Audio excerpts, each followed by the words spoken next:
नमस्कार, सिंपली सियासत के एक और एपिसोड में आपका स्वागत है। आज बात करेंगे रिज़र्व बैंक की नई मॉनेटरी पॉलिसी को लेकर। नई पॉलिसी आने से आपके जीवन पर किस तरह का प्रभाव पड़ने जा रहा है, इस पर बात करेंगे। हम सबको मालूम है कि अर्थव्यवस्था इस वक्त डगमगाई हुई है।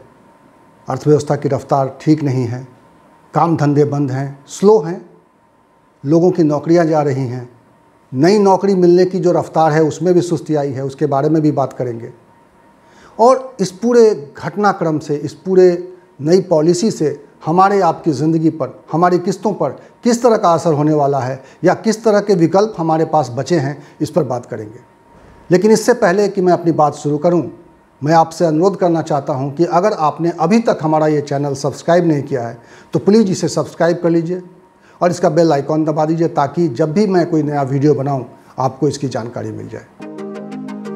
तो अब बात शुरू करते हैं। रिजर्व बैंक ऑफ इंडिया ने जो मॉनेटरी पॉलिसी आज अनाउंस की है, उसमें हमारे और आपके लिए ख़ास बात क्या है। सबसे ख़ास बात यह है कि जो मार्च में हमें और आपको, जिन लोगों की भी नौकरियां गई थी और जिन लोगों को आर्थिक दिक्कतें थी, उसको सरकार ने एक सुविधा दी थी, रिजर्व बैंक को निर्देश दिया था कि उनकी किस्तें रोक दी जाएं, उनकी किस्तें न ली जाएं। बैंकों ने आरबीआई के आदेश पर ऐसा किया और इसका लाभ पहले 3 महीने मिले। मार्च में ये फैसला लागू किया गया और उसके बाद मार्च, अप्रैल, मई इसका लाभ उठाया। मार्च, अप्रैल और मई 3 महीने शुरुआत पहली दौर में हमारे और आपके किस्तें जानी बंद हुई। जिनको भी ऐसी दिक्कतें थी, हमने बैंकों से रिक्वेस्ट किया और हमें मोरेटोरियम का लाभ मिला। लेकिन उसके बाद जब स्थिति में बहुत ज़्यादा परिवर्तन नहीं आया, बहुत सुधार नहीं आया, अर्थव्यवस्था की स्थिति और ख़राब होने लगी, काम धंधे रुकने लगे, रोज़गार की स्थिति उससे भी ख़राब हो गई, लोगों की नौकरियां जाने लगी, निजी क्षेत्रों में ख़ास तौर पे बहुत बड़ा संकट पैदा हो गया। जो काम धंधे थे, जो दैनिक रोज़गार करते थे, उनके लिए भी दिक्कतें पैदा हुई।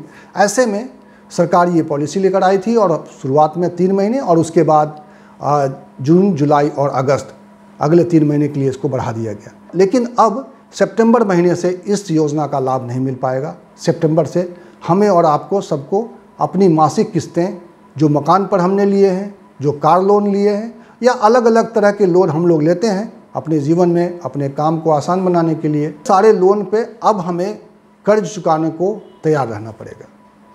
लेकिन एक स्थिति अच्छी है, क्योंकि रिज़र्व बैंक ने बैंकों को यह अधिकार दिया है कि वो इस लोन को रीशेड्यूल कर सकते हैं।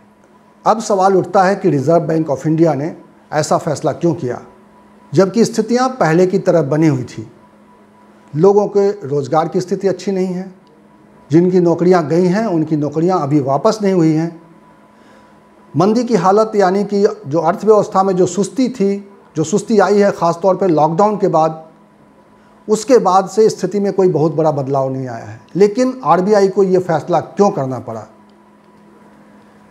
तो आरबीआई बैंकों की स्थिति को देखकर मजबूर है। बैंकों की हालत भी लोगों की हालत की तरह खतरे में आ गई है। बैंकों के पास जो पैसे आने का सिलसिला था, उसमें एक कमी आई है। जिन लोगों की नौकरी गई थी या जिन लोगों की नहीं गई थी, सब ने उस योजना का लाभ उठाया और नतीजा ये हुआ कि बैंकों के पास पैसे आने की रफ्तार सुस्त हो गई, कम हो गई। और बैंकों के लिए एक बड़ी समस्या हो गई कि वह अपना रोज़ बरोज़ का कारोबार कैसे करें। ऐसी हालत में बैंकों ने जब आरबीआई के पास अपनी स्थिति को रखा, तो जाहिर तौर पे आरबीआई ने इस स्थिति को देखते हुए बैंकों को ये छूट देने से मना तो कर दिया है, लेकिन साथ में एक रिक्वेस्ट जरूर बैंकों से किया गया है। ईएमआई पे मोरेटोरियम के अलावा एक जो बड़ा फैसला है वो ये है कि आप अपने लोन का रीस्ट्रक्चरिंग करा सकते हैं, लेकिन उसके लिए सर्टेन गाइडलाइंस हैं।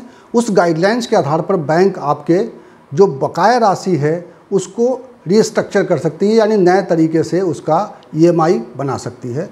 वो कितने साल का लोन होगा, और एक चीज़ और है कि ये लोन आपका 2 साल से अधिक नहीं बढ़ाया जा सकता है। ये गाइडलाइंस में साफ तौर पे कहा गया है। यानी आपकी जो भी अवधि है लोन चुकाने की, लोन पूरी होने की, ईएमआई पूरी होने की, वह अवधि अब 2 साल तो बढ़ाई जा सकती है, लेकिन उससे ज़्यादा नहीं। तो ये एक उसके बारे में जो सर्टेन गाइडलाइंस है और उसके जो स्पेशल फीचर्स हैं मैं बहुत जल्दी से आपको बता देता हूँ। बैंकों को ये पूरी तरह से अधिकार है कि वह अपने कस्टमर को ये ऑफ़र देंगे या नहीं देंगे, क्योंकि रिस्ट्रक्चरिंग बैंक इस आधार पे आपको देंगे और वो आधार होगा कि आपने पहले लोन चुकाने को लेकर किस तरह का रुख रखा है, किस तरह का आपने रवैया दिखाया है।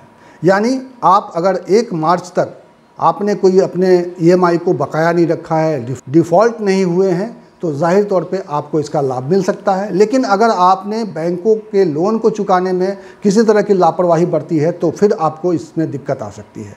तो एक तो ये एक कंडीशन रखा गया है। उसके अलावा एक बार ही ये जो वन टाइम रिस्ट्रक्चरिंग जो है ये बैंकों को कहा गया है, और उसके अलावा वित्तीय संस्थान अपने ही स्टाफ को दिए गए लोन, रिटेल लोन को रिस्ट्रक्चर नहीं कर सकते हैं। जो फाइनेंशियल इंस्टीट्यूशंस हैं वो अपने स्टाफ को जो उन्होंने लोन दिया है, यानी जो वित्तीय संस्थाएं हैं उसके स्टाफ को ये इसका लाभ नहीं मिलने जा रहा है। ये साफ तौर पर गाइडलाइंस में कहा गया है। मार्च 21 इसकी आखिरी तारीख है जब आपको ये रिस्ट्रक्चरिंग करा सकते हैं।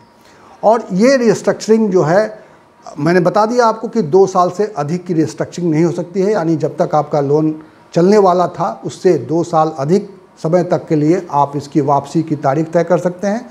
लेकिन उसके बारे में भी बैंकों को पूरा अधिकार होगा कि वह आपके पहले क्रेडिट को देखते हुए और जो भुगतान करने का आपका रुख था उसके आधार पर बैंक ये फैसला करेंगे।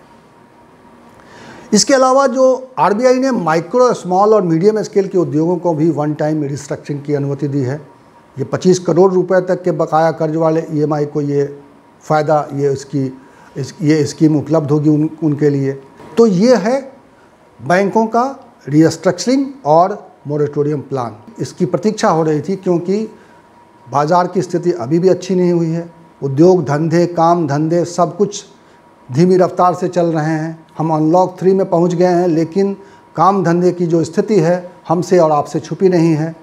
निजी क्षेत्रों में नौकरियां गई हैं लॉकडाउन के दरमियान, चूँकि लोगों के, उद्योगों के, निजी कंपनियों के काम धंधे उस रफ्तार से नहीं चल रहे थे जैसा लॉकडाउन से पहले चल रहे थे, तो जाहिर तौर पे उन्होंने ऑफलोड कर दिया, लोगों को नौकरियों से बाहर कर दिया। सरकार के रिक्वेस्ट के बावजूद भारी संख्या में लोगों की नौकरी गई है। और अब हम बात करते हैं कि रोज़गार मिलने की रफ्तार में धीमी गति एक देखी गई है। जिस रफ्तार से जून में लोगों को नौकरियां मिल रही थी, यानी अनलॉक का जो सिलसिला शुरू हुआ उसके बाद लोगों को नौकरियां मिलने की रफ्तार में थोड़ी तेज़ी आई। जो रफ्तार जून में थी वह रफ्तार जुलाई में नहीं रही है, यह चिंता का विषय है। CMIE, centre for monitoring Indian economy जो संस्था है उसने ये रिपोर्ट जारी की है जिसमें कहा गया है कि जून की तुलना में जुलाई में जो रोज़गार दर की रिकवरी थी वो स्लो रही है, और ये रफ्तार जब जून में 6.7% थी वो जुलाई में घटकर 1.7% हो गई। यह एक चिंता का विषय है। और CMIE की रिपोर्ट बताती है कि लॉकडाउन के बाद पहला महीना 25 मार्च को लॉकडाउन अनाउंस हुआ, यानी पहला महीना अप्रैल में जो रोज़गार मिलने की दर थी वो 11.9% थी, जो 27.2% पर आ गई थी गिरकर। जनवरी से मार्च 2020 में इसका औसत जो है 39.1 था, 39.1। तो ये जो रोज़गार में जो गिरावट आ रही है, लोगों को नौकरियां मिलने में जो दिक्कत आ रही है, जाहिर तौर पे अर्थव्यवस्था पर इसका भी बड़ा विपरीत और बुरा प्रभाव पड़ रहा है। और ये एक तरीके से अर्थव्यवस्था में सुस्ती ला रहा है, चूँकि लोगों के पास नौकरियां नहीं हैं, लोगों को आमदनी नहीं हो रही है, जाहिर तौर पे वो बाज़ार में खर्च नहीं कर रहे हैं। और ये अर्थव्यवस्था की एक बेसिक नियम है कि अगर अर्थव्यवस्था तब चलती है, जब अर्थव्यवस्था तब पटरी पे रहती है जब पैसे हाथ बदलते हैं, जब पैसे मूवमेंट पैसों में होता है, तरलता होती है। बाज़ार में तरलता एक बड़ा फैक्टर है और वह तरलता कहीं ना कहीं बाधित हो रही है। तो ये है पूरी अर्थव्यवस्था की स्थिति जो चिंताजनक है। और इस वक्त पूरे देश में हम देख रहे हैं एक अलग तरह की धूम है। कल राम मंदिर के निर्माण के लिए जो पूजन हुआ उसको लेकर पूरा धूम धड़ाका रहा, और उसके अगले दिन ये बुरी खबर आई है। लेकिन अब इसको किसी तरह से इस समस्या को आगे टालने की कोशिश की जा रही है, और जाहिर तौर पे रिज़र्व बैंक ऑफ इंडिया ने जो आज मॉनेटरी पॉलिसी जारी की है उसके आधार पर थोड़ी राहत रह सकती है। ईएमआई का लाभ हमें नहीं मिल पाएगा। ईएमआई में जो छूट मिली थी पहले 3 महीने, उसके बाद में और 3 महीने यानी अगस्त तक, अब अगस्त के बाद अब और ये लाभ नहीं मिलने जा रहा है, यह साफ हो चुका है। और आखिर में मैं एक और खबर आपको बताना चाहता हूं जो बड़ी दिलचस्प है और बड़ी विवादास्पद है। चूँकि समाजवादी पार्टी के सांसद शफीकुर रहमान ने ऐसी बात कह दी है जो एक विवाद का विषय बन सकता है और बन गया है। शफीकुर रहमान संभल से सांसद हैं, समाजवादी पार्टी के सांसद हैं। हम और आप जानते हैं कि कल जो अयोध्या में राम मंदिर निर्माण के लिए पूजन हुआ उसके बाद समाजवादी पार्टी के नेता अखिलेश यादव ने किस तरह का ट्वीट किया, वो ट्वीट हमारे सामने है। लेकिन उससे अलग हटकर जब इसी बारे में प्रतिक्रिया पूछी गई शफीकुर रहमान साहब से तो उन्होंने क्या कहा वो पूरा सुन लीजिए। उन्होंने एक तरीके से अदालत के फैसले पर सवाल खड़ा कर दिया, सरकार की मंशा पर सवाल खड़ा कर दिया और लोकतंत्र के स्थिति पर सवाल खड़ा कर दिया। क्या कहा उन्होंने, मैं उनके बयान के साथ आपको छोड़ता जाता हूँ। नमस्कार। इस जमहूरी मुल्क के अंदर ये जो अमल हो रहा है, इस अमल पर उन्होंने शायद कभी गौर नहीं किया कि हम जो कुछ भी यहाँ पर ये कर रहे हैं पर किस बुनियाद पर कर रहे हैं। ठीक है, अब चूँकि उनकी गवर्नमेंट है, उन्होंने अपनी ताकत के बलबूते पर यहाँ पर जो इस संग बुनियाद रख दी और अदालत से भी, अदालत आलिया से भी अपने फेवर में करा लिया इस को, तो ये कानूनी इंसाफ नहीं है, बल्कि हमारे साथ बहुत बड़ी नाइंसाफ़ी हुई है। लेकिन हमने सब्र से काम लिया है और आज भी हम अल्लाह के भरोसे पर ये उम्मीद करते हैं कि इंशाअल्लाह ये जगह हमेशा मस्जिद थी, मस्जिद है, मस्जिद रहेगी।